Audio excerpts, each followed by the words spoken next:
হযরত বায়জিদ বুস্তামি ছোট্ট বাচ্চা ছেলে, গভীর রাত্রে মা অসুস্থ, পানির পিপাসায় জেগে উঠেছেন। বাবারে পিপাসায় শেষ হয়ে গেলাম, পানি দাও। ছেলে ঘরের ভিতরে পানি না পেয়ে বাইরে দৌড়াদৌড়ি করলেন। অনেক দূর থেকে পানি নিয়ে এসে দেখেন মা ঘুমায় গেছেন। পানি নিয়ে দাঁড়ানো পৌষ মাস, মাঘ মাসের শীতের রাত, ফজরের সময় মায়ের ঘুম ভেঙে গেল। তাকিয়ে দেখেন বাইজিদ দাঁড়ানো, হাতে পানি থরথর করে কাঁপছে। জিজ্ঞাসা করে, বাইজিদ তুমি দাঁড়ানো কেন? ছোট্ট বাচ্চা বলে, মা পানি চেয়েছিলে তুমি গভীর রাত্রে, পানি ঘরে ছিল না, অনেক দূর থেকে আনতে হয়েছে। মা বলছে, ঘুমাও নাই কেন গ্লাস ছুঁয়া? বাচ্চা বলে, ঘুমাই নাই। তুমি যদি আবার পানি চাও, সময় মতো যদি দিতে না পারি, মা তোমার কষ্ট হবে। এই জন্য ফজর পর্যন্ত আমি দাঁড়ায় আছি, কখন তুমি পানি চাও। মা হাতের থেকে পানি নিয়ে পান করলেন। বাইজিদকে বিছানার উপরে আরাম করে কম্বল দিয়ে ঘুম পড়াইয়া দিলেন। হযরত বাইজিদের মা উযু করে ফজরের নামাজ পড়ে সিজদায় চলে গেলেন। চিৎকার মেরে কেঁদে বলেন, আমার রব, আমার আল্লাহ, আমি আমার বাইজিদের মা, আমি মা হয়ে বাইজিদের জন্য দোয়া করি। বাইজিদ আমার জন্য আজকে যা করেছে, আমি মা, আমার কলিজা ঠান্ডা হয়ে গেছে। হায় আল্লাহ, আমি বাইজিদের জন্য দোয়া করি, তুমি তাকে সুলতানুল আরিফিন বানাইয়া দিও। মঞ্জুর হয়ে গেল আল্লাহ পাকের কাছে দোয়া। আমার ভাইরা, আল্লাহ পাক বলছেন, খবরদার আমার ইবাদতের পরে মা বাপ, আল্লাহর ইবাদতের পরে কারা? মা বাপ। মা বাপকে সম্মান করো, শ্রদ্ধা করো, মোহাব্বত করো, কিসমত খুলে যাবে, কিসমত খুলে যাবে। মা বাপকে সম্মান করো। হযরত আবু হুরায়রা রাদিয়াল্লাহু তাআলা আনহু রাসূলের সামনে এসে কাঁদতেছে। হুজুর বলছেন, আবু হুরায়রা কাঁদো কেন? কাঁদো কেন? রাতের বেলা কাঁদো। হযরত আবু হুরায়রা বলছেন, হুজুর আমাকে মা মেরেছেন। হুজুর বলছেন, মা মারলো কেন? কোন অপরাধ করেছো? কোন গোস্তাখি করেছো? আবু হুরায়রা বলছেন, না হুজুর, কোন গোস্তাখি করি নাই, তবে মারলো কেন? হযরত আবু হুরায়রা বলছেন, হুজুর আমি আপনার দরবার থেকে ফিরতে রাত হয়ে গিয়েছিল। মা জিজ্ঞেস করলেন, আবু হুরায়রা এত রাত্রে কোথায় ছিলি?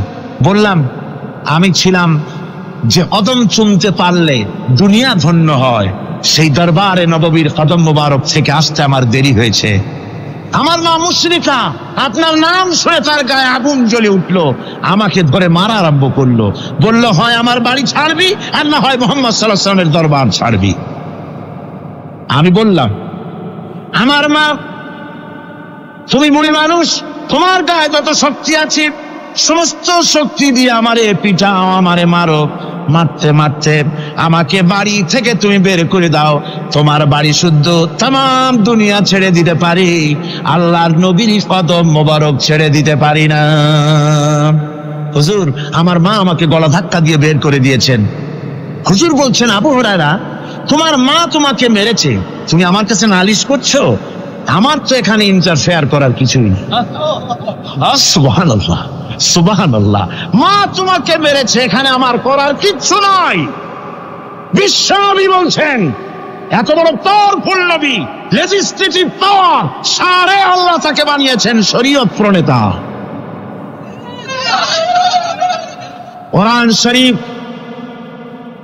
কোরআন শরীফে শুধু হালাল ও হারামের,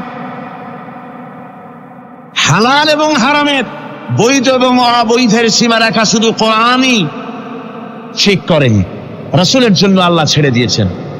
আল্লাহ রাসূলও হারাম, হালাল এবং হারামের বৈধতা অবৈধতার সীমারেখা নির্ধারণ করেছেন।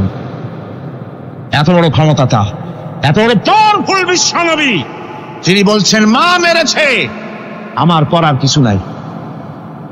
চিন্তা করেন কত বড় কথা, এ কথার লোড কত। হযরত আবু হুরায়রা বলেন, ইয়া রাসূলুল্লাহ, মা আমাকে মেরেছেন, আমি আল্লাহর নবীর কাছে মায়ের বিরুদ্ধে নালিশ করতে আসি নাই। বললেন, কেন এসেছো? হযরত আবু হুরায়রা বলেন, হুজুর এসেছি একটা কারণে, আমি জানি আল্লাহর নবী যদি আল্লাহর দরবারে হাত উঠায়া কোনো জিনিস বলে, আল্লাহ রাব্বুল আলামিন সঙ্গে সঙ্গে মঞ্জুর করে নেন। হুজুর আমি এসেছি, মেহেরবানি করে দোয়া করুন আমার মাকে যেন আল্লাহ হেদায়েত নসিব করে দেন। আল্লাহর নবী হাত উঁচু করে বললেন, আল্লাহুম্মা হিদি উম্মা আবি হুরায়রা, আয় আল্লাহ আমি দোয়া করি আবু হুরায়রার মাকে তুমি হেদায়েত নসিব করে দাও। রাসূলুল্লাহ দোয়া করছেন আর আবু হুরায়রা সমানে দৌড়াচ্ছেন। তিনি দৌড়াচ্ছেন, পিছন থেকে কয়েকজনে আবু হুরায়রার জামা টেনে পড়েছে। দৌড়, তাদের জানা আবু হুরায়রা খুব ভদ্রলোক মানুষ, কোন ঝড় ঝামেলার মধ্যে থাকে না, রাগসাগ করে না, চিৎকার মারে না, দৌড় মারে না, এত ভদ্র শরীর, দৌড়ায় কি না জানি কোন বিপদ বুঝি ঘটে গেছে। পিছন থেকে জামা টেনে ধরে বলে দৌড়াও কেন? হযরত আবু হুরায়রা জামা সাহাবীর হাত থেকে ছিনায় নিয়ে বলেন, জামা ছেড়ে দাও, আমাকে দৌড়াতে দাও, আমি দৌড়াইয়া বাড়িতে দেখতে চাই, আমি দৌড়াই আগে আমার বাড়ি পৌঁছতে পারলাম না, আমি যাওয়ার আগে আমার আল্লাহর নবীর দোয়া আমার বাড়ি পৌঁছে গেছে, আমি এইটা দেখতে চাই। হযরত আবু হুরায়রা বাড়িতে গিয়ে দরজা নক করলেন, ভেতর থেকে আওয়াজ এলো কে? হযরত আবু হুরায়রা বলেন, মা আমি তোমার আবু হুরায়রা ফিরে এসেছি। মা বলছেন, বাবা অপেক্ষা করো, দরজা খুলতেছি। হযরত আবু হুরায়রা বলেন, মায়ের গলার আওয়াজের ভিতরে শিরকিয়াতের কর্কশতা পেলাম না, মায়ের গলার আওয়াজের ভিতরে তাওহীদের গন্ধ পেলাম। আমার মনে হলো নবীজির নিক্ষিপ্ত তীর তার নিশানায় পৌঁছে গেছে। কিছুক্ষণ পর মা আমার বেরিয়ে এলেন, মাথা থেকে চুলের থেকে বুড়ি মানুষ, সাদা চুলের ভিতর থেকে পানি পড়তেছে। মা বলল, বাবারে তোমারে মারার পর আমি বড় অনুতপ্ত হয়েছি, অনুশোচনা করেছি, আমি গোসল করেছি, মনে মনে ভাবলাম আমার ছেলে তো কোনো খারাপ জায়গায় যায় নাই, কেন তারে মারলাম, আমি বড় লজ্জায় পড়েছি তোমারে মেরে। ও আমার আবু হুরায়রা, আমি গোসল করেছি, পবিত্র হয়ে গেছি, জলদি করে আমাকে নিয়ে চলো বিশ্ব নবী জনাবে মুহাম্মদুর রাসূলুল্লাহর দরবারে। হযরত আবু হুরায়রা মা ঘোষণা করলেন, আশহাদু আল্লা ইলাহা ইল্লাল্লাহু ওয়াহদাহু লা শারীকা লাহু ওয়া আশহাদু আন্না মুহাম্মাদান আবদুহু ওয়া রাসূলুহু। আমার ভাইরা, মা বাপ সবচেয়ে সম্মানের জিনিস। আল্লাহর ইবাদতের পরই মা বাপের খেদমত করতে হবে। আল্লাহ পাক বলছেন, বান্দারে দেখ, মায়ের পেট থেকে আনলাম, মায়ের বুকের মধ্যে মহব্বত পয়দা করলাম, এত মহব্বত দিলাম তোর উপরে, যে কোনো বিদেশে যান, যেখানে যান, বাড়িতে ফিরলে পরে সকলে ছেলে মেয়ে ভাই বোন সবাই দেখবে সুটকেসে আমার জন্য আনছে কি, সবাই চিন্তা করবে আমার জন্য কি এনেছে। একমাত্র মা সন্তানের মুখের দিকে তাকাবে, কখন খাইছে সে। সুবহানাল্লাহ, সুবহানাল্লাহ, আমার বাসার মুখখানে শুকনা, তুই বুঝি আজকে কিছু খাইস নাই। বিদেশে যেসব সন্তান থাকে, মা টাটা কবুতরের মতো ছটফট করে। আমার ছোটবেলার কথা আমি দেখেছি, শশীরা মাদ্রাসায় পড়তাম, আব্বা টাকা দিতেন মাদ্রাসায় যাওয়ার সময়, আবার মা আবার মুরগির ডিম বিক্রি করা, বিভিন্ন জিনিস বিক্রি করা বা বাজার করা পয়সা, উদ্বৃত্ত কিছু পয়সা আব্বার অজান্তে আমার হাতের মুঠার মধ্যে দিয়ে দিতেন। যখন মাদ্রাসার দিকে রওনা হয়েছি, পর্দার আড়াল থেকে দরজা থেকে দেখতাম, যতক্ষণ তাকায় দেখতেছি চোখ থেকে পানি দল করে পড়তেছে। সুবহানাল্লাহ, মা কি জিনিস! আল্লাহ আল্লাহ আল্লাহ। বিদেশে যদি কারো সন্তান মারা যায়, সবাই জানার আগে কবি বলতেছেন, বিদেশে বিরাজ্যে যার পুত্র মারা যায়, পশু পক্ষী না জানিতে আগে জানে মা। মায়ের কই যার তারে টান লেগে যায়, মা বুঝতে পারে আমার সন্তানটা নাই। আহারে মা! আমার বন্ধুগণ, মা যার বেঁচে আছে, বেয়াদবি করেছেন, পাও ধরে মাপ নিয়ে নেবেন, পাও ধরে মাপ নিয়ে নেবেন। মা তো পা ধরে দেখবেন, মাফ করে দিবে। সুবহানাল্লাহ, সুবহানাল্লাহ, কত দরদ তার বুকের মধ্যে। আর মা বাপকে সম্মান করবে। যাক, এই বিষয়ের উপরে আমি আর যেতে চাই না।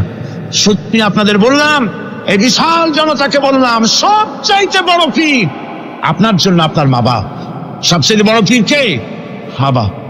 সন্তুষ্ট করেন, রুজিতে অভাব ঘটবে না, কোন মাজারে গিয়ে সেজদা দেওয়া লাগবে না, আল্লাহর কসম, মাজারে যাই চাওয়া লাগবে না। মা বাপের মা বাপকে খেদমত করেন, মা বাপকে খুশি করেন, মা বাপকে খাওয়ান, হাদিয়া দেন, মা বাপ খুশি, রুজিতে বরকত হবে, ব্যবসায় বরকত হবে, ঋণগ্রস্ত থাকবেন না, সম্মান আল্লাহ বাড়ায় দিবেন। সুবহানাল্লাহ বিহামদি, রাসূলুল্লাহর হাদিস। এই জন্য আমি অনুরোধ করব, মা বাপকে সম্মান করবে। হযরত ওমর রাদিয়াল্লাহু তাআলা আনহু মসজিদে নববীতে ফজরের নামাজ পড়ে দেখলেন এক গ্রুপ লোক সেখানে বসা। জোহরের সময় দেখলেন সেই লোকগুলি বসা, আসরও দেখলেন, মাগরিবেও দেখলেন, এশাও দেখলেন। প্রশ্ন করলেন, তোমরা যে এখানে বসা, তোমরা কারা? গতকাল ফজর থেকে আজকে এশা পর্যন্ত দেখতেছি, তোমরা কারা? তারা বললো যে আমরা এখানে আল্লাহর জিকির আজগার করি, দূর থেকে আসছি। খাও কি? যে কিছু লোকেরা আমাদেরকে রান্না বান্না করে খাও, আমরা আল্লাহর জিকির করি তো এই জন্য রান্না বান্না করে আমাদের খাওয়াই যায়। হযরত ওমর বলছেন, তোমাদের মতো অলসগুলোরে যে খাওয়ায়, তোমাদের থেকে ওই লোকগুলির মর্যাদা আল্লাহর কাছে অনেক বেশি। তবে মনে রাখো, আগামীকাল ফজরের পরে যদি এই জায়গায় তোমাদেরকে বসে থাকতে দেখি, ব্যাট মেরে মসজিদের নববী থেকে বের করুন। কাজ করো।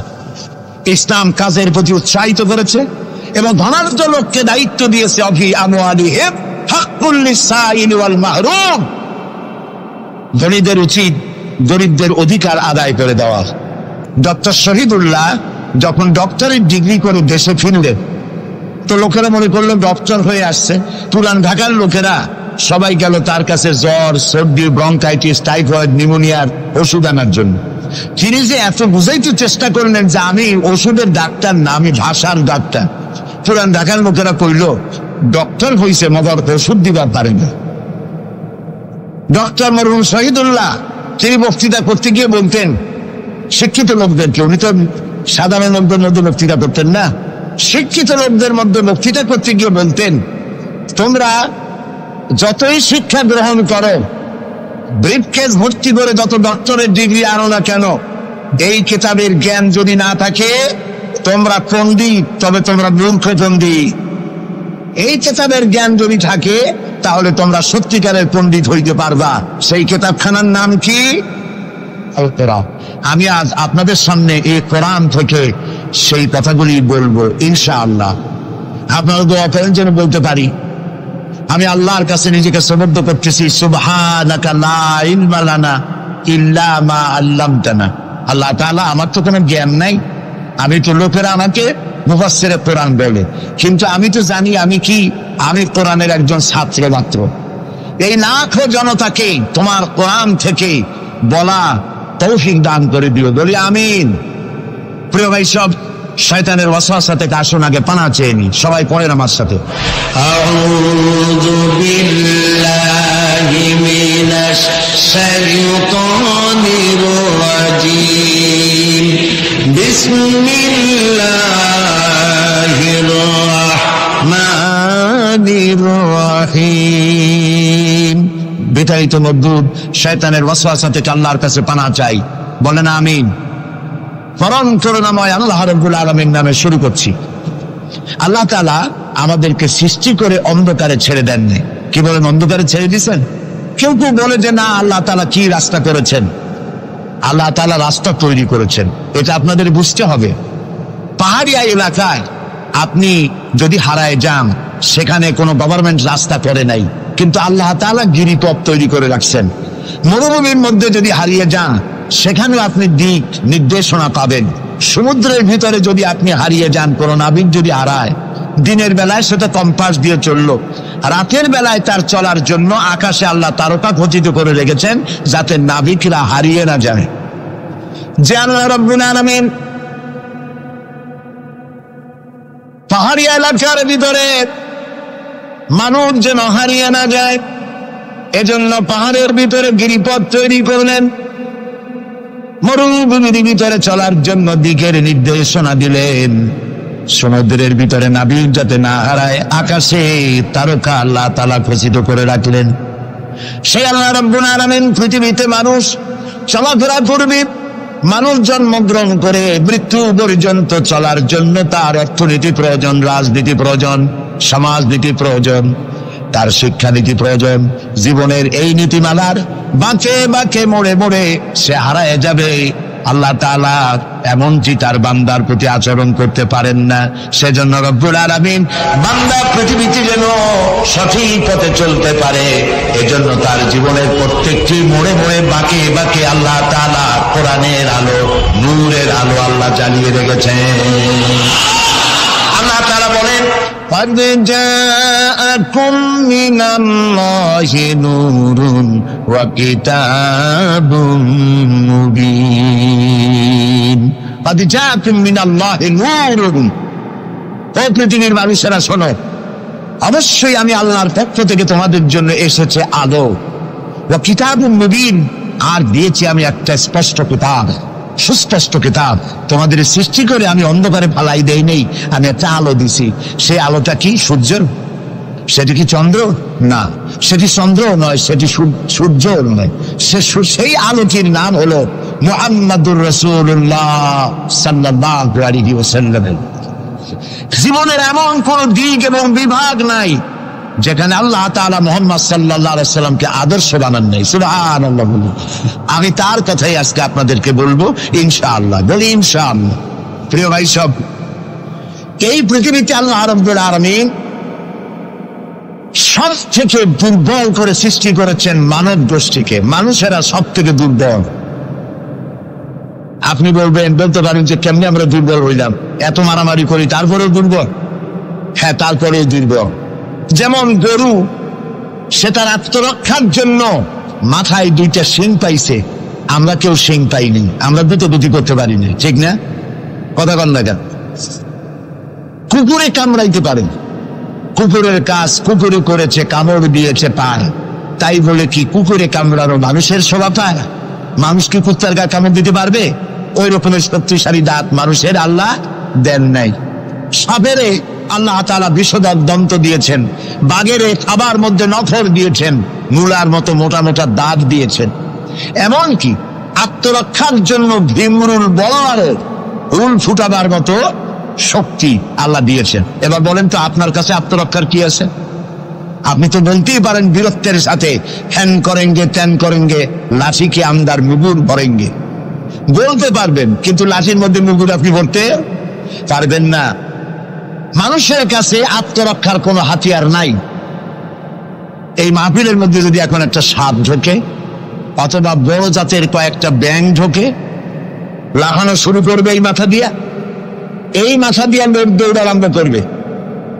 তারপর অন্তত সদরঘাট পর্যন্ত দৌড়ে গিয়ে জিজ্ঞেস করবে, ভাই আমরা দৌড়াই কেন? তো সামান্য ব্যাঙের সাথে পারি না, সামান্য সাপের সাথে পারি না, বললা ভীমরুলের সাথেও পারি না। আত্মরক্ষামূলক হাতিয়ার আমাদের কাছে দেওয়া হয় নাই। এরপরে এমনকি আমরা চোখে ভালো করে দেখি না, চোখ দিয়েও আমরা দেখতে পাই না। আপনারা বলবেন তাহলে আমরা কি ভেলকি দেখি? না, ভেলকি দেখেননি। আমাদেরকে দেখতে হলে আমরা আলোর সাহায্য দেখি, আলো না হলে আমরা দেখতেও পারি না। অমাবস্যার রাতে মানুষ নিজের শরীরও নিজে দেখতে পারে না। এই যে অবস্থা, এই যে দুর্বলতা, এই দুর্বল মানুষকেই পৃথিবীর সকল সবল প্রাণীর চাইতে আল্লাহ তাআলা শ্রেষ্ঠ করেছেন। শ্রেষ্ঠ কে? বলেন কে? কিসের দিক থেকে শ্রেষ্ঠ? জ্ঞান। জ্ঞান দিয়ে আল্লাহ মানুষকে শ্রেষ্ঠ করেছেন। সুতরাং জ্ঞান দিয়ে আপনি সব চিনবেন, আর আলোর পথ চিনবেন না, তা তো হতে পারে না। এই জন্য আপনি সব যেমন চেনেন, আলোর দিশাও আপনাকে পাইতে হবে। আপনার নেতা Karl Marx, Lenin, Mao Tsetung, Hegel, Darwin, Copernicus, Kepler, এরা আপনার নেতা হতে পারে না। আপনার আমার নেতা হবেন মুহাম্মদুর রাসূলুল্লাহ সাল্লাল্লাহু আলাইহি ওয়াসাল্লাম। আচ্ছা, ওনারা নেতা হবেন না কেন? সেটাও একটু ব্যাখ্যার দাবি রাখে। ওনারাও কিন্তু কষ্ট করেছেন। মার্কস, হেগেল, মাও সেতুং, এরা কষ্ট করেছেন, জেল খেটেছেন, বই লিখেছেন, মানবতার কল্যাণে এগুলি করেছেন, কিন্তু তাদের কথার কোনো মিল ছিল না। এক একজন এক এক ধরনের কথা বলেছেন, এবং তাদের কথা দিয়ে পৃথিবীর মানুষের জন্য কোনো স্থায়ী শান্তি প্রতিষ্ঠিত হয় নাই পৃথিবীর এক ইঞ্চি জমিনের ওপারেও। এটা ঠিক কিনা? নবীদের কথায় আমাদের চলতে হবে, কারণ নবীদের কথার মধ্যে কোনো গরমিল হয় নাই। আদম আলাইহিস সালাম বলেছেন আল্লাহ এক, নূহ আলাইহিস সালাম বলেছেন বেশি হইতে পারে, নাউযুবিল্লাহ। ইব্রাহিম আলাইহিস সালাম বলেছেন আখিরাত আছে, আর একজন নবী বলেছেন নাও থাকতে পারে। একজন নবী বলেছেন কবর আযাব হবে, আর একজনে বলেন এটা একটা আমার চিন্তায় না থাকতেও পারে। এইরকম নবীদের কথার মধ্যে কোনো ব্যস্কম হয়েছে? বলেন হয়েছে? কেন হয় নাই? কারণ দার্শনিক, রাজনীতিবিদ, ওদের যে শ্রেণী, ওর থেকে নবীদের শ্রেণী সম্পূর্ণ স্বতন্ত্র, এবং দুই শ্রেণীর মাঝে গালফ অফ ডিফারেন্স। দার্শনিক এবং রাজনীতিবিদরা তারা কথা বলেন নিজস্ব মন মস্তিষ্ক প্রসূত জ্ঞান দিয়ে, আর নবীরা কথা বলেন আল্লাহর জ্ঞান দিয়ে। এই জন্য পৃথিবীতে যত নবী এসেছেন সমস্ত নবীদের স্লোগান ছিল একটা। কয়টা ছিল? আদম আলাইহিস সালাম থেকে নিয়ে শুরু করে মুহাম্মাদুর রাসূলুল্লাহ সাল্লাল্লাহু আলাইহি ওয়াসাল্লাম পর্যন্ত যত নবী আল্লাহ পৃথিবীতে পাঠিয়েছেন সমস্ত নবীদের স্লোগান একটাই ছিল, লা ইলাহা ইল্লাল্লাহু মুহাম্মাদুর রাসূলুল্লাহ।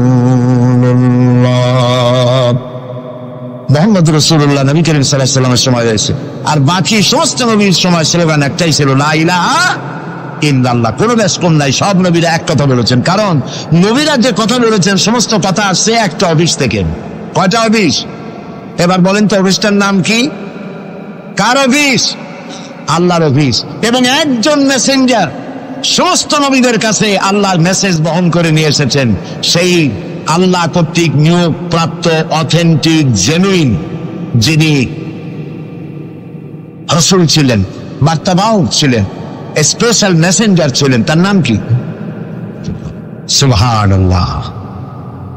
পৃথিবীর সবচাইতে বেশি মর্যাদা এবং সব থেকে বেশি সুন্দর করে আল্লাহ তাআলা তাকে এই পৃথিবীতে পাঠিয়েছেন।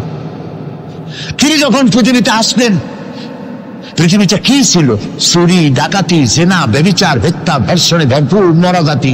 ওই যে বলেছিলাম মরাজাতি, এই মরাজাতিটারে কেমনে জিতে বানানো যায় রাসূলুল্লাহ সেই চেষ্টা করলেন। 40 বছর বয়স ফেরা পাহাড় থেকে নেমে এলে কবি বলছেন, উতর কর গারে হেরা সে সুয়ে কওম আয়া, উতর কর গারে হেরা সে সুয়ে কওম আয়া, और एक नुस्खे किमिया साथ लाया। হেরা পাহাড় থেকে নবীজি নেমে এলেন, সাথে আনলেন পরশ পাথর। নাম কি? কোরআন। হেরা পাহাড় থেকে নেমে আসলেন, হাতে আনলেন পরশ পাথর। এই পরশ পাথরের ছোঁয়া যখন লাগলো ওমরের মতো পাথর সোনার টুকরা হয়ে গেল। সুবহানাল্লাহ। যারা ছিল নারী জাতির ইজ্জত, সতীত্ব, সংগ্রামের জম, তারা হয়ে গেল নারী জাতির পাহারাদার। সুবহানাল্লাহ বলুন। কোরআন মরা জাতিকে জিন্দা করছে। আহারে কপাল, সেই কোরআন শরীফ দিয়ে তাবিজ রেখি আমরা। আরে কপাল। বাংলাদেশে এমদাদিয়া লাইব্রেরি, ওসমানিয়া লাইব্রেরি, কতগুলি লাইব্রেরি হয়েছে চকবাজার এলাকায়। আমি তাদেরকে অনুরোধ করব আপনারা এই আকামটা কখনো করবেন না। ভালো কাজটা করতেছেন, বইপত্র ছাপেন, কিন্তু কোরআন শরীফের মধ্যে আপনারা তাবিজ ঢুকাইছেন। তাদের লেখা, তাদের ছাপানো কোরআন শরীফের মধ্যে দেখা যায় সূরা ইউসুফের নকশা, সূরা মরিয়মের নকশা, সূরা মায়েদার নকশা, ইয়াসিনের নকশা, এবং লেখা আছে এই নকশা ব্যবহার করলে মাথা ভালো হবে, ওই নকশা ব্যবহার করলে বিয়ে হবে তাড়াতাড়ি, এই নকশা ব্যবহার করলে তাড়াতাড়ি বাচ্চা হবে। কোথায় পেয়েছি? কোরআন শরীফ তাবিজের জন্য নাজিল হয় নয়, বিশ্বাস করুন মুসলমান। সুতরাং নকশা আঁকায়া কোরআন শরীফে ছাপানো আল্লাহর কালামের সাথে বেয়াদবি।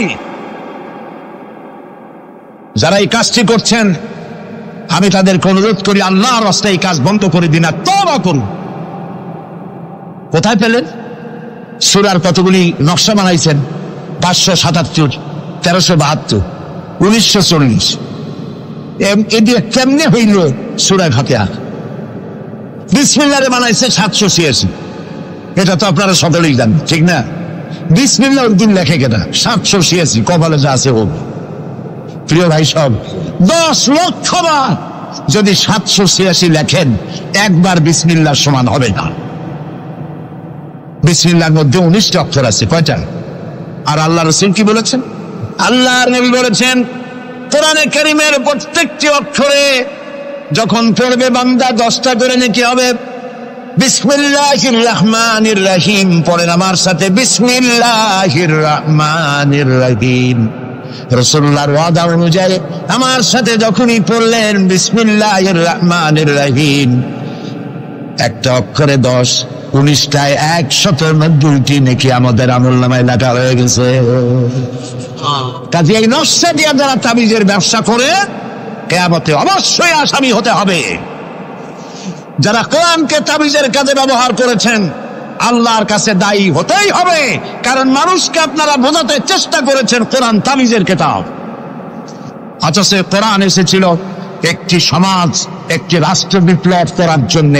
রাসূলুল্লাহ হচ্ছেন পৃথিবীতে সুন্দর, সুখী, সমৃদ্ধশালী আধুনিক রাষ্ট্রের শ্রেষ্ঠ রূপকার, এবং এই কোরআন দিয়ে তিনি এমন এক রাষ্ট্র বিনির্মাণ করেছিলেন যেখানে চুরি ছিল না, ডাকাতি ছিল না, জেনা ছিল না, ব্যভিচার ছিল না, হত্যা ছিল না, ধর্ষণ ছিল না, সন্ত্রাস মুক্ত সমৃদ্ধি একটি সুখী সমাজ তৈরি করেছিলেন নবী করিম সাল্লাল্লাহু আলাইহি ওয়াসাল্লাম।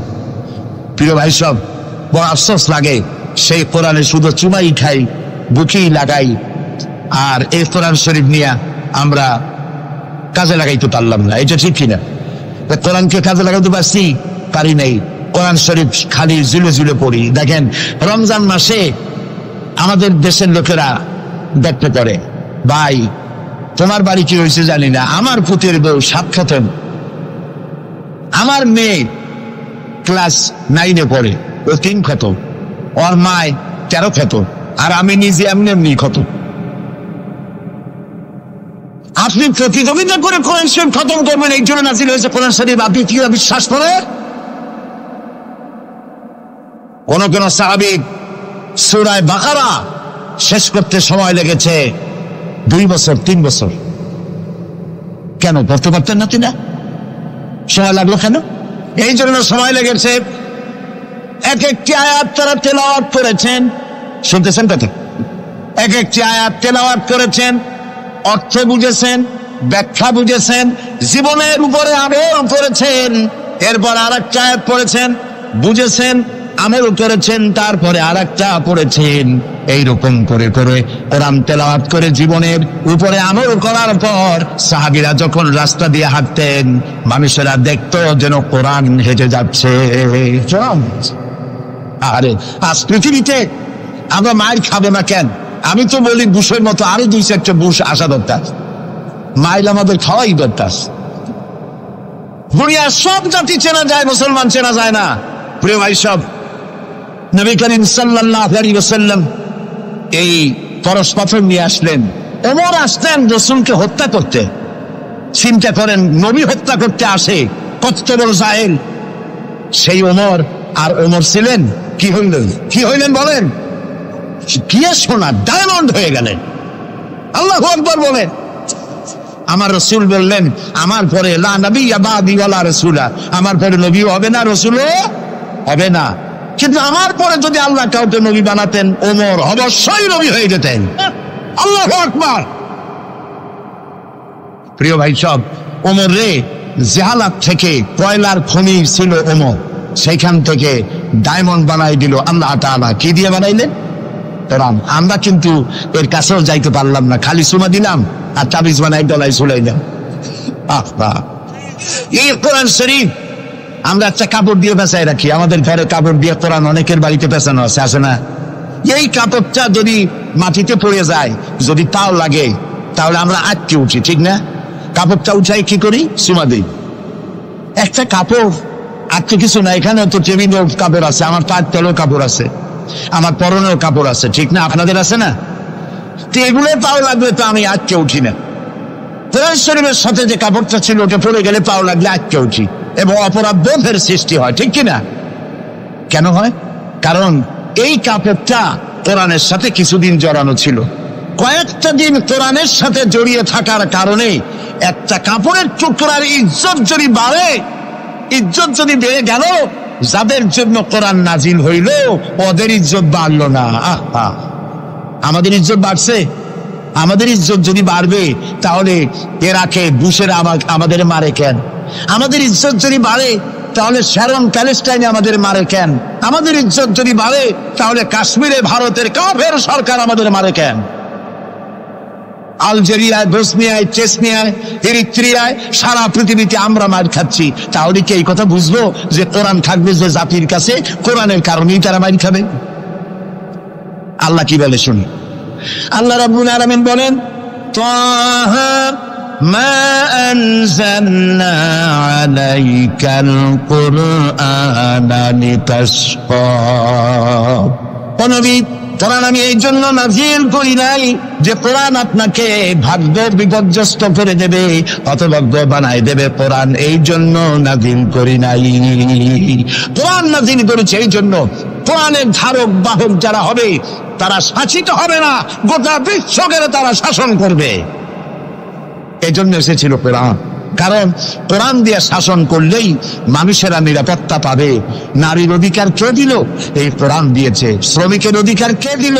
এই কোরআন দিয়েছে। কৃষক, মজুর, সাদা এবং কালো মানুষের ব্যবধান কে দূর করলো? এই কোরআন করেছে। সুবহানাল্লাহ। এই কোরআনের মধ্যে কি কি আছে? এর মধ্যে রাজনীতি আছে, অর্থনীতি আছে, সমাজনীতি আছে, দর্শন আছে, এর মধ্যে পররাষ্ট্রনীতি আছে, স্বরাষ্ট্রনীতি আছে।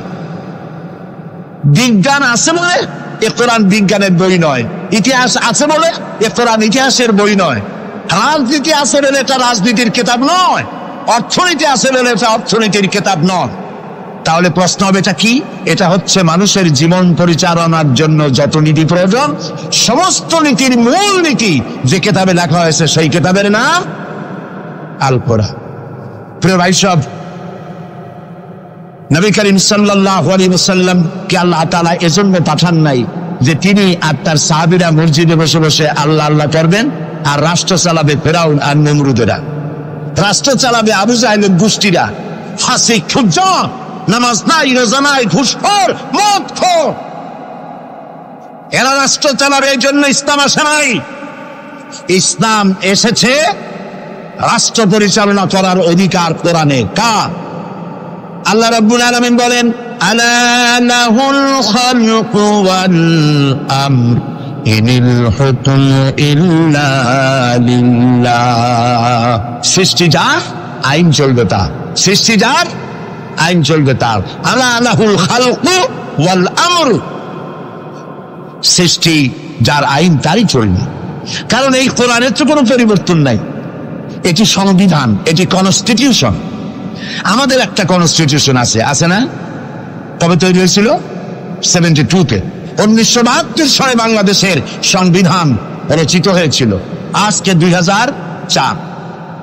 1972 থেকে 2004 এ পর্যন্ত আমার দেশের কনস্টিটিউশন অ্যামেন্ডমেন্ট, সংযোজন, বিয়োজন, পরিবর্তন, পরিবর্ধন ইত্যাদি হয়েছে নাকি হয়নি? কয়বার হয়েছে? 13 বার হয়ে গেছে। 13 বার হয়েছে আর 14 বার হবে খুব শিগগির।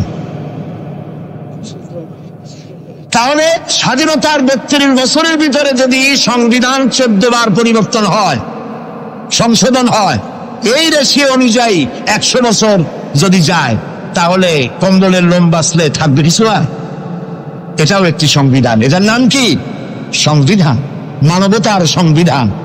এটি শুধু মুসলমানদের জন্য নয়। কোন মুসলমান দাবি করতে পারবে না কোরআন একমাত্র আমার কিতাব, না। আল্লাহ তাআলা শুরুতেই বলে দিয়েছেন, হুদাল লিন-নাস, হুদাল লিল-মুত্তাকিন, হুদাল লিন-নাস, হাযা বায়ানুল লিন-নাস। পৃথিবীর সমস্ত মানব গোষ্ঠীর জন্য হেদায়েতের সর্বশেষ কিতাবের নাম কি? কোরআন শরীফ। প্রিয় ভাই সব, 1400 বছর বা 1500 বছর হয়ে গেছে কোরআনের বয়স। পরিবর্তন হয়েছে কয়বার? কয়বার হয়েছে? কিয়ামতের আগ পর্যন্ত আর কয়বার হবে? একবারও হবে না। কারণ এই কিতাব আসছে কার কাছ থেকে? আল্লাহর কাছ থেকে। তিনি নির্ভুল, তার কোনো ভুল নাই। আমার দেশের সংবিধান পরিবর্তন হয় কেন?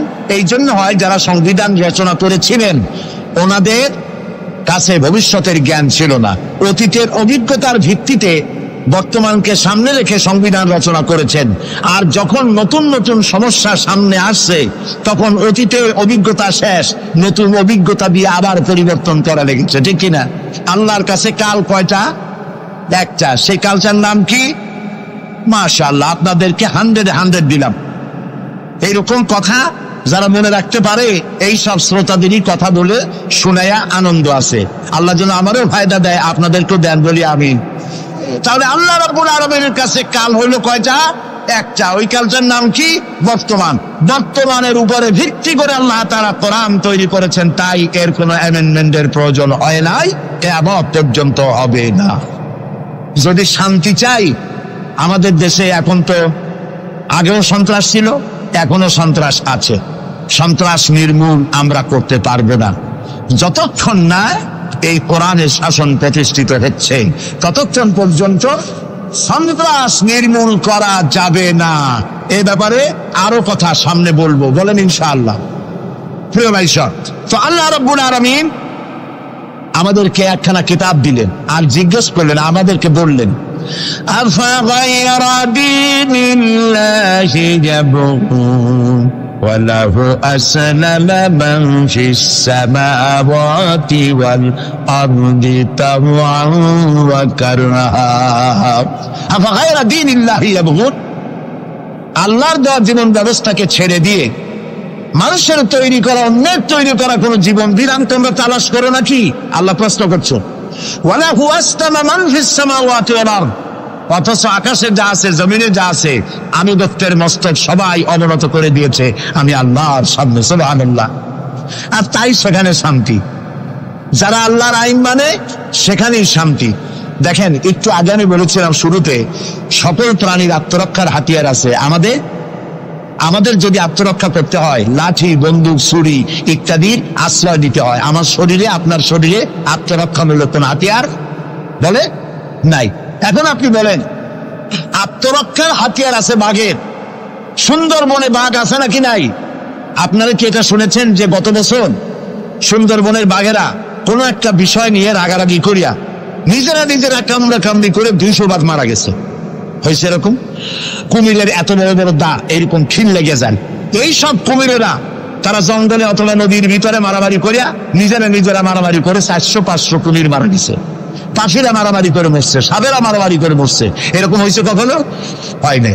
বরং আমি বলতে চাই, এই পৃথিবীতে বাঘে, সাপে, কুমিরে, হাঙ্গরে, সিংহে যত না মানুষ মেরেছে, মানুষেরা নিজেরাই তার থেকে লক্ষ গুণে বেশি মানুষ মেরেছে। ওদের মধ্যে শান্তি আছে, আমাদের মধ্যে শান্তি নেই। ওরা আল্লাহর আইন মানে, মানুষ আল্লাহর আইন অমান্য করে, আর সেই জন্যই মানুষকে অশান্তি পোহাতে হয়। এই অশান্তি থেকে বাঁচতে হলে পথ কি? আল্লাহ রাব্বুল আলামিন বলেন, ইত্তাবিউ মা উনজিলা ইলাইকুম মির রাব্বিকুম ওয়া লা তাত্তাবিউ মিন দুনিহি আউলিয়া। ইত্তাবিউ মা উনজিলা ইলাইকুম মির রাব্বিকুম, আনুগত্য করো, অনুসরণ করো, অনুকরণ করো ওই জিনিসের যা তোমার রবের পক্ষ থেকে নাজিল হয়েছে। কি নাজিল হয়েছে বলেন? এইটার অনুসরণ করো। ওয়ালা তাত্তাবিউ মিন দুনিহি আউলিয়া। আর তোমাদের নেতারা যা কিছু তোমাদের জন্য বানিয়েছে তার অনুসরণ করো না। মানব রচিত আইনে শান্তি নাই। আল্লাহ তাআলা বলছেন, আমার বান্দারা, ইত্তাবিউ মা উনজিলা ইলাইকুম মির রাব্বিকুম, আল্লাহর পক্ষ থেকে যে কিতাব আসছে এইটার অনুসরণ করো, এটার মধ্যে সব আছে। নবী করিম সাল্লাল্লাহু আলাইহি ওয়াসাল্লাম এটাকে দিয়েছিলেন যেভাবে, সেইভাবে করতে হবে। আমরা কি নবীকে সেই মর্যাদা দেই? না দেইনি। মুহাম্মদ সাল্লাল্লাহু আলাইহি ওয়াসাল্লামকে মনে করেছি অন্যান্যরা যেমন নেতা, মুহাম্মদ সাল্লাল্লাহু আলাইহি ওয়াসাল্লাম এইরকম একজন ধর্মীয় নেতা। কোরআন শরীফকে মনে করেছি বেদ, বাইবেল যেমন ধর্মগ্রন্থ, কোরআন ওইরকম একটা ধর্মগ্রন্থ। আমি আপনাদেরকে বলতে চাই, এই কোরআন একটি মুকাম্মাল নিজামে হায়াতের নাম। জীবনের সব কথা আল্লাহ তাআলা এখানে বলে দিয়েছেন। এই জন্য গতানুগতিক ভাবে ধর্মীয় পুস্তক নয়। আর মুহাম্মদ সাল্লাল্লাহু আলাইহি ওয়াসাল্লাম গতানুগতিক ভাবে কোন ধর্মীয় নেতা নন। তিনি হচ্ছেন আদর্শ, পৃথিবীর সব মানুষের জন্য আদর্শ নেতা, এক সফল রাষ্ট্রনায়ক আল্লাহ রাসূল সুবহানাল্লাহ। নবী করিম সাল্লাল্লাহু আলাইহি ওয়াসাল্লাম রাষ্ট্র প্রতিষ্ঠা করেছেন, ইসলামের রাষ্ট্র। তার বুনিয়াদ কি? ওয়াতাসিমু বিহাবিলিল্লাহি জামিআন ওয়া লা তাফাররাকু।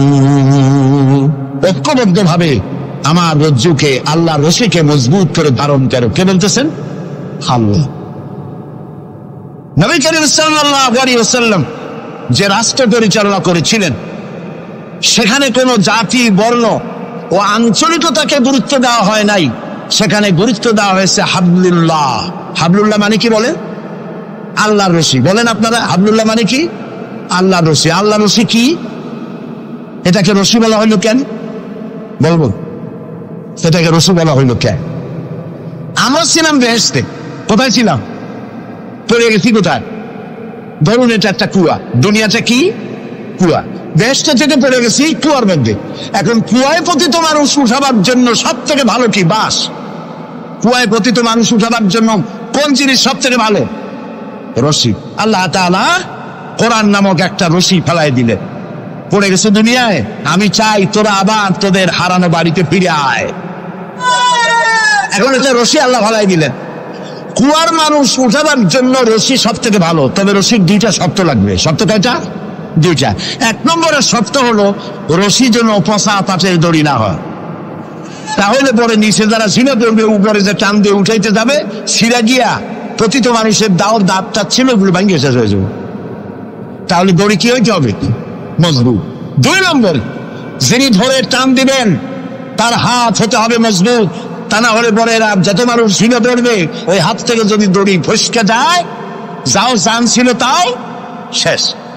উপরে ধরে আছেন কে? রশির অভাব প্রান্ত। আল্লাহর রশি কি পচা পাটের দড়ি? এর থেকে মজবুত দড়ি আর আছে? এই দড়ির অপার প্রান্তে ধরেছেন কে? গোটা পৃথিবীর সব মানুষ একত্রিত হয়ে এই রশি ধরো। আল্লাহ তাআলা বলেছেন অপার প্রান্ত ধরে হারানো বাড়ি জান্নাতে ফিরাই দেব। নবী করিম সাল্লাল্লাহু আলাইহি ওয়াসাল্লামের এটাই ছিল তার রাষ্ট্র প্রতিষ্ঠার মূলনীতি। কোরআন ধরো, কোরআন বোঝো। এই কোরআন দিয়ে তিনি একটি বিচার ব্যবস্থা চালু করলেন কোরআন দিয়ে। রাসূলুল্লাহ এখন প্রেসিডেন্ট। রাসূলুল্লাহ এখন কি? প্রেসিডেন্ট। দেখেন বিচার কেমনে হচ্ছে। আল্লাহ রাব্বুল আলামিন কোরআনের আয়াত দিয়ে বিচার ব্যবস্থা কন্ট্রোল করে দিলেন। বিচারে কারো পক্ষপাতিত্ব করা যাবে না। ওয়াইযা হাকামতুম বাইনান নাসি আন তাহকুমু বিল আদল। আল্লাহ তাআলা বলেন, তোমরা যখন লোকদের মাঝে বিচার করবে, সুষ্ঠু বিচার করবে, ভালো ফয়সালা করবে, সুবিচার করবে। আর বিজাতীয়দের ব্যাপারে, অমুসলিমদের ব্যাপারে বিচার করতে গিয়ে তাদের উপরে জুলুম করবে না। ওয়ালা ইয়াজরিমান্নাকুম শানাআনু কওমিন আলা আন তা'দিলু। বিচার করতে গিয়ে হিন্দু, খ্রিস্টান, বৌদ্ধ, মুসলমান না, এই চিন্তা করে অমুসলিমদের উপরে বিচার করবে না। বিচার করতে হবে, সে বিচার যদি মুসলমানদের গায়ে লাগে তাও লাগুক, বিচার হতে হবে সুবিচার। প্রিয় ভাই সব, এই বিচারের ভিতরে জেনাকারের শাস্তি আছে। জেনাকারের শাস্তি কি হবে? চোরের শাস্তি কি হবে? আল্লাহ তাআলা বলে দিলেন, আস-সারিকু ওয়াস-সারিকাতু ফাকতাউ আইদিয়াহুমা। চোর পুরুষ হোক আর নারী হোক, উভয়ের হাত কেটে দাও। এই আইনটা কার? বলে আল্লাহ তাআলার আইন। এই আইনকে কিছু কিছু লোক বলে এইটা নাকি বর্বর আইন। বলেন নাউযুবিল্লাহ। আল্লাহর আইনকে যদি কেউ বর্বর আইন বলে, তার ঈমান থাকে? আর ঈমান তো নাই, থাকবে কি? আল্লাহ বলছেন হাত কেটে দাও। এখন যারা এটার বিরুদ্ধে, তারা বলে কি জানেন? ওদের তো বলা হয় বুদ্ধিজীবী। কি জীবী? বুদ্ধিজীবী। আর বুদ্ধির ঠেলায় যত বুদ্ধিজীবী আছে বাংলাদেশে, দেখবেন মাথায় কারো চুল নাই। বুদ্ধির জ্বালায় চুল টুল সব শেষ। চতুর্দিকে কিছু আছে স্টেডিয়ামের মতো, চতুর্দিকে দর্শক মাস্টারে খালি। এরা বলে কি? এরা বলে চোরের হাত কাটা আইন বর্বর আইন। হাত কাটলে, ও তো গরিব মানুষ, চুরি করছে, হাতটা কাটলে ওর ছেলে মেয়ে না খাই মরবে, সবাই হবে ভিক্ষু। এটা আইন হলো? ওই বেটারা জানে না চোরের হাত কাটা আইন রাসূলুল্লাহর মক্কি জিন্দেগিতে নাজিল হয় নাই। এই আইন নাজিল হয়েছে রাসূলুল্লাহ যখন মদিনায় প্রেসিডেন্ট। খাওয়া, পড়া, শিক্ষা, চিকিৎসা, বাসস্থানের গ্যারান্টি দেওয়া হয়ে গেছে। কারো খাবারের অভাব নাই, পড়ার অভাব নাই। এই সময় আয়াত নাজিল হলো। এখন তো যদি চুরি করে তাহলে বোঝা যাবে এটা তার পেশা। অথবা নেশা। পেটের জ্বালায় তো চুরি করেনি, কাজে এখন যদি কেউ চুরি করে হাত কেটে দাও। হযরত ওমর রাদিয়াল্লাহু তাআলা আনহু বলেছেন, তার জামানায় একবার দুর্ভিক্ষ হয়েছিল মদিনায়। তিনি বলেছিলেন, এখন যদি কোন চোর ধরা পড়ে এই অবস্থায় যে পেটের জ্বালায় চুরি করছে, এটা যদি প্রমাণিত হয়, তাহলে হাত কাটা আইন চালু করবা না। তার মানে ইসলাম আগে দেয় পেটে, তারপরে দেয় পিঠে। এই জন্য ইসলামী সরকার তার কাজই হলো জাতির উপরে, দেশবাসীর উপরে ইনসাফ করা, তাদের প্রয়োজন মিটিয়ে দেওয়া, এটা হচ্ছে তাদের দায়িত্ব। সেই দায়িত্ব করে ইসলাম। এবার দেখেন নরহত্যার শাস্তি। এই যে সমানে খুন হইতেছে বিভিন্ন জায়গায়, শাস্তি হয় না, সেই জন্য খুন বাড়তে থাকে। বিচারের কিছু মাইল পেস আছে, সেই মাইল পেসে চোরগুলা, ডাকাতগুলা, সন্ত্রাসীগুলা পার পাইয়ে যায়। পুলিশেরা জীবন প্রাণান্ত করে এক একটা আসামি ধরে, প্রাণান্ত করে আসামি ধরে, তারপরে হাইকোর্ট থেকে জামিন পেয়ে যায়। যারে ধরলো জামিন পেয়ে গেল। এখন তো সে পুলিশের নাকের ডগায় আঙ্গুল দিয়ে দেখা যায়, পাল্লা নামার আটকাইতে, ঠিক না? ইসলামের বিধান ভিন্ন। হত্যা করেছে, ইয়া আইয়ুহাল্লাযীনা আমানু কুতিবা আলাইকুমুল কিসাসু ফিল কাতলা, তোমাদের প্রতি নরহত্যার শাস্তি স্বরূপ কিসাস নির্দিষ্ট করা হয়েছে, অর্থাৎ হত্যার বদলে হত্যা। যে হত্যা করেছে প্রমাণিত হয়েছে, অলিভিয়া সপলটনের মাঠে রেডিওর সমস্ত চ্যানেলগুলিকে দাওয়াত দাও, পত্রিকার সাংবাদিকদের দাওয়াত দাও, লোকেরা দেখুক, সকলের সামনে ওকে হত্যা করা হোক। জিনার শাস্তি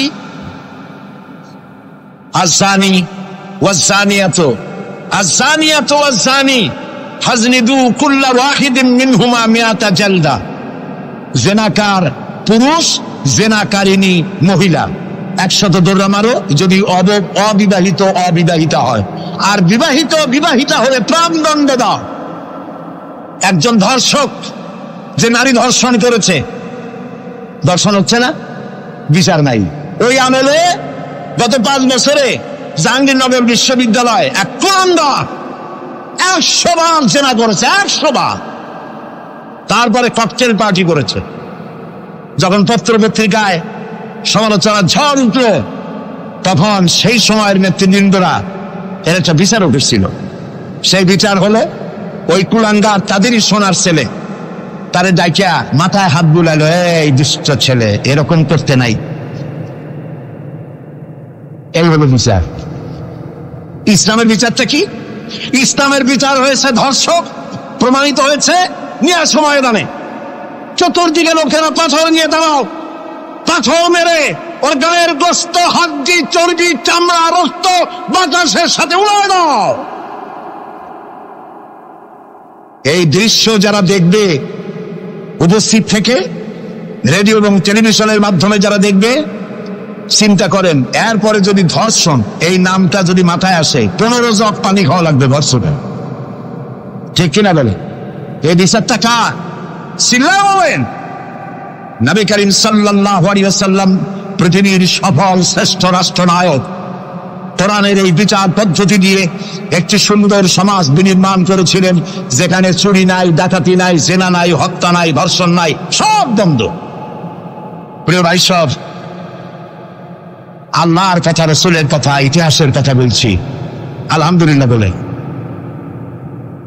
নবী করিম সাল্লাল্লাহু আলাইহি ওয়াসাল্লাম ইন্তেকাল করলেন, এরপরে ক্ষমতা এলেন হযরত আবু বকর, প্রধান বিচারপতি হলেন হযরত ওমর।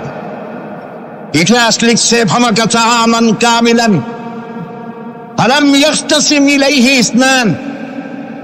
1 বছর পার হয়ে গেল, হযরত ওমরের বিচারালয় একটা লোক বিচার চাইতে আসে নাই। আছে পৃথিবীতে কোন ইতিহাস এরকম যে 1 বছরে প্রতি মামলা হয় না? বলেন আপনারা, আছে? হযরত ওমর রাদিয়াল্লাহু তাআলা আনহু হযরত আবু বকরের কাছে গিয়ে বললেন, মা হাজাতা বি ইনদা কওমিন মুমিনিনা ইয়া খলিফাতা রাসূলিল্লাহ, হে আল্লাহর রাসূলের খলিফা, এই দেশে একটা বিচারকের দরকার কি? তিনি জিজ্ঞেস করলেন, লিমাযা? কইছে, আমি তো এক বছর থাকলাম, খালি বসে বসে কাঠখড়ি গুনলাম, কেউ বিচার চাইতে আসলো না। হযরত আবু বকর জিজ্ঞেস করলেন, তোমার কাছে যে কেউ বিচার চাইতে আসলো না, তার কারণ কি?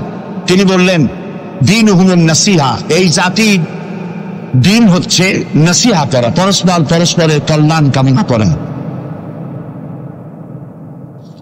ওয়া মানহাজুহুমুল কুরআন, আর তাদের সংবিধান হচ্ছে কোরআন। ওয়া আমালুহুম আল আমরু বিল মারুফ ওয়ান নাহয়ু আনিল মুনকার, আর এই জাতির আমল হলো ভালো কাজের আদেশ করা, অন্যায় কাজ থেকে মানুষকে বিরত রাখা। কুল্লু ওয়াহিদিন মিনহুম ইয়ারিফু হাদ্দাহু ফায়াকিফু ইনদাহ, আর এর প্রত্যেকটি ব্যক্তি তার সীমারেখা চেনে, আল্লাহর হদ সীমারেখা চেনে এবং সেই সীমারেখার কাছেই সে দাঁড়িয়ে যায়। সুতরাং এই যখন এই জাতির অবস্থা, ফাফিমা হুম ইয়াখতাসিমুনা ইলাইয়া ইয়া হালিফাত রাসূলুল্লাহ সাল্লাল্লাহু আলাইহি ওয়াসাল্লাম, এই যখন জাতির অবস্থা, সেই জাতি মামলা করতে আসবে কেন? সুবহানাল্লাহ। মামলা নাই, মোকদ্দমা নাই, এমন একটি সমাজ নবী করিম সাল্লাল্লাহু আলাইহি ওয়াসাল্লাম তৈরি করেছেন। এবং এই সমাজে মানুষকে উপার্জনের জন্য তাগিদ দেওয়া হতো, চুপ করে বসে থাকতে পারবে না, কাজ করে খাও। কি করে খাও বলেন? কি করে খাও? কাজ করে খাও। হাত যে এইভাবে করে নেয়, এই হাতের কোনো দাম নাই, এভাবে করে তিনি দেয়, সেই হাতের দাম বেশি। সুবহানাল্লাহ। আল্লাহ রাব্বুল আলামিন বলেন, ফাইদা কুদিয়াতিস সালাতু ফান্তাশিরু ফিল আরদি ওয়াবতাগু মিন ফাদলিল্লাহ, নামাজ যখন পড়া হয়ে গেল, ছড়িয়ে পড়ো আমার ময়দানে, ক্ষেত খামারে, অফিসে, আদালতে, রুজি কামাই করো, বসে থেকো না। রাসূলুল্লাহ বলেছেন, ইদা সাল্লাইতুমুল ফাজরা ফালা তানুমু আন তালবে আরযাকুকুম, ফজরের নামাজ যখন পড়া হয়ে বসে থেকো না, ফালা তানুমু, ঘুমায়ো না, আন তালবে আরযাকুকুম, রুজি কামাবার জন্য মাঠে ময়দানে নেমে যাও। হযরত ওমর রাদিয়াল্লাহু তাআলা আনহু মসজিদে নববীতে ফজরের নামাজ পড়ে দেখলেন এক গ্রুপ লোক সেখানে বসা। জোহরের সময় দেখলেন সেই লোকগুলি বসা, আসরও দেখলেন, মাগরিবেও দেখলেন, এশাও দেখলেন। প্রশ্ন করলেন, তোমরা যে এখানে বসা, তোমরা কারা? গতকাল ফজর থেকে আজকে এশা পর্যন্ত দেখতেছি, তোমরা কারা? তারা বললো যে আমরা এখানে আল্লাহর জিকির আজগার করি, দূর থেকে আসছি। খাও কি? যে কিছু লোকেরা আমাদেরকে রান্না বান্না করে খাও, আমরা আল্লাহর জিকির করি তো এই জন্য রান্না বান্না করে আমাদের খাওয়াই যায়। হযরত ওমর বলছেন, তোমাদের মতো অলসগুলোরে যে খাওয়ায়, তোমাদের থেকে ওই লোকগুলির মর্যাদা আল্লাহর কাছে অনেক বেশি। তবে মনে রাখো, আগামীকাল ফজরের পরে যদি এই জায়গায় তোমাদেরকে বসে থাকতে দেখি, ব্যাট মেরে মসজিদের নববী থেকে বের করুন। কাজ করো। ইসলাম কাজের প্রতি উৎসাহিত করেছে এবং ধনাঢ্য লোককে দায়িত্ব দিয়েছে, অফি আমওয়ালিহিম হাক্কুল লিসাইল ওয়াল মাহরুম, ধনীদের উচিত গরিবদের অধিকার আদায় করে দেওয়া। কাই লা ইয়াকুনা দুলাতাম বাইনাল আগনিয়াই মিনকুম, যাতে করে তোমাদের সম্পদগুলি গুটিগত কুরুপের ভিতরে যেন পঞ্জীবিত হয়ে না থাকে। নবী করিম সাল্লাল্লাহু আলাইহি ওয়াসাল্লাম তার রাষ্ট্র ব্যবস্থার মধ্যে একটি ব্যাংক তৈরি করেছিলেন। ব্যাংকের নাম ছিল বাইতুল মাল। বরুণ ব্যাংকের নাম কি ছিল? বাইতুল মাল। এই বাইতুল মাল ইনগ্রাল সেশন, ওপেনিং সেশন, এই বাইতুল মাল ব্যাংকে রাসূলুল্লাহ উদ্বোধন করলেন। উদ্বোধন করার সময় তিনি বললেন, মান তারাকা দায়নান আও দিয়ান ফালাইয়া, আমার রাষ্ট্রের ভেতরে কোন মানুষ যদি ঋণগ্রস্ত হয়ে মারা যায় আর তার ঋণ পরিশোধের কোন সুযোগ যদি না থাকে তার ছেলে মেয়ের কাছে, তার বউয়ের কাছে, তাহলে তার অসহায় সমস্ত ইতিম বাচ্চা পরিবারের লোকগুলি আর ঋণ পরিশোধের দায়িত্ব আমি মুহাম্মদ সাল্লাল্লাহু আলাইহি সাল্লাম আমার কাঁধে উঠাইয়া নিলাম। এটি ছিল সোশ্যাল ওয়েলফেয়ার স্টেট, একটি কল্যাণ রাষ্ট্র। এই পৃথিবীতে কল্যাণ রাষ্ট্রের কনসেপশন সর্বপ্রথম যিনি দিয়েছেন, আধুনিক রাষ্ট্র প্রতিষ্ঠান রূপকার বিশ্বনবী মুহাম্মদ রাসূলুল্লাহ সাল্লাল্লাহু আলাইহি ওয়াসাল্লাম। তাই রাষ্ট্র ছিল সুখী, সমৃদ্ধ, চুরি নাই, ডাকাতি নাই, মাস্তানি নাই, সাদাবাজি নাই। এই দৃশ্য যখন কাফেরেরা দেখলো, তখন কাফেরেরা মনে করলো যে আমরা তো খামোখাই রাসূলের সাথে বিরোধিতা করেছি, উনি তো আমাদের শত্রু না। তখন অবস্থাটা কি হলো? আল্লাহ রাব্বুল আলামিন এই পরিস্থিতিতে সূরা নসর নাজিল করলেন। মদিনার শেষ জীবনে ইযা জাআ নাসরুল্লাহি ওয়াল ফাতহু, জানেন না এই সূরাটা? পড়েন। إذا جاء نصر الله والفتح ورأيت الناس يدخلون في دين الله أفواجا فسبح بحمد ربك واستغفر إنه كان توابا ইদা জা নাসরুল্লাহ ওয়াল ফাতহ, আল্লাহর পক্ষ থেকে যখন মদদ আসবে, বিজয় আসবে, তখন দেখতে পাবে দলে দলে লোক ইসলামে প্রবেশ করতেছে। সুবহানাল্লাহ। মদিনার জীবনের শেষ দিকে আর ভূখণ্ডে একটা কাফেরও ছিল না, সবাই পড়েছে লা ইলাহা ইল্লাল্লাহু মুহাম্মাদুর রাসূলুল্লাহ। সুবহানাল্লাহ। প্রিয় ভাই সব, এই ছিল ইসলামী রাষ্ট্রের রূপরেখা। রাসূলুল্লাহ বলেছেন, আমি তো চলে যাব, চিরকাল থাকবেন। তারাকতু ফীকুম আমরাইন লান তাদিল্লু মা তামাসসাকতুম বিহিমা কিতাবুল্লাহ ওয়া সুন্নাতু রাসূল। আমি চলে যাব, দুটো জিনিস তোমাদের জন্য রেখে গেলাম। বলেন কয়টা জিনিস? একটা হলো আল্লাহর কিতাব, আর একটা কি? সুন্নাতে রাসূল। এই দুইটা জিনিস রেখে গেলাম। মারির দাঁত দিয়ে কামড়ে ধরো, তাহলে পৃথিবীতে তোমরা বিচ্ছিন্ন হবে না, ধ্বংস হবে না। সুবহানাল্লাহ। প্রিয় ভাই সব, নবী করিম সাল্লাল্লাহু আলাইহি ওয়াসাল্লাম দুটি জিনিস রেখে গেলেন। কয়টা রাখলেন বলেন? দুইটা। চেন চলে কয়টা লাইন দিয়া? বলেন? দুইটা লাইন। দুইটা লাইনের উপরে চেন চলে। চেন কি? কতগুলি কম্পার্টমেন্ট, এর মধ্যে মানুষ বসে, মাল সামান নিয়ে মানুষ বসলো। চাকার দূরত্ব আর লাইনের দূরত্ব যদি সমান থাকে, তাহলে কমলাপুর থেকে ছাড়বে, চিটাগং চলে যাবেন আরামসে, সব বুঝে ঘুমাইতে ঘুমাইতে। ঠিক কিনা? বোঝেন কথা? কিন্তু মাঝখানে যদি চাকাগুলো একটু সেরায় যায়, হাত বেশি হয়ে যায়, অথবা লাইন যদি একটু দেখা হয়ে যায়, তাহলে ট্রেন কি চলবে? কি হবে? অ্যাক্সিডেন্ট হলে যাত্রীরা কি হবে? মারা যাবে, মালপত্র সব শেষ হয়ে যাবে। ঠিক না? সুতরাং এটা যেমন বুঝলেন, আমরা ছিলাম বেহেশতে, আসলাম দুনিয়া। আল্লাহ রাব্বুল আলামিন এই দুনিয়াবাসীদেরকে জান্নাতে নিতে চান। সুবহানাল্লাহ বলেন। এই জন্য দুইটা লাইন করে দিয়েছেন। দুইটা লাইন রাসূলুল্লাহ পেতে দিয়ে গেলেন। একটার নাম হলো কোরআন, আর একটার নাম হাদিস। আর আপনার আমার দেহ, এই দেহগুলিকে ধরেন কম্পার্টমেন্ট, বগি, ট্রেনের বগি। এই বগি, এই ট্রেন, এই দেহ নামক বগিকে চালাবার জন্য কতগুলি চাকা দরকার। সেই চাকা হলো অর্থনীতির চাকা, রাজনীতির চাকা, সমাজনীতির চাকা, স্বরাষ্ট্রনীতির চাকা, পররাষ্ট্রনীতির চাকা। এই সব চাকাগুলি কোরআন হাদিস নামক দুইটা লাইনের উপরে যদি ছেড়ে দেন, কোরআন হাদিস অনুযায়ী যদি চালান, দেহ নামক গাড়ি দুনিয়া থেকে ছাড়বে, লাস্ট ডেস্টিনেশন আল্লাহর জান্নাতে চলে যাবে। আর যদি দেহ নামক এই গাড়িকে চালাতে গিয়া রাজনৈতিক চাকা যদি দৌড় দেয় ইংল্যান্ডের দিকে, সংস্কৃতির চাকা যদি দৌড় দেয় ভারতের দিকে, গণতন্ত্রের চাকা যদি দৌড় দেয় আমেরিকার দিকে, তাহলে দেহ নামক গাড়ির কি হবে? অ্যাক্সিডেন্ট অবধারিত। কথাটা কি বোঝা কঠিন না সহজ? সুতরাং আসুন, কোরআনের, আল্লাহ রসুলের বলা ওই কোরআন আর ওই হাদিস, এই দুইটা নিয়ে আমাদের জীবনকে পরিচালিত করতে চেষ্টা করি। এবং এই চেষ্টা ফলবতী হতে পারে পার্লামেন্টে।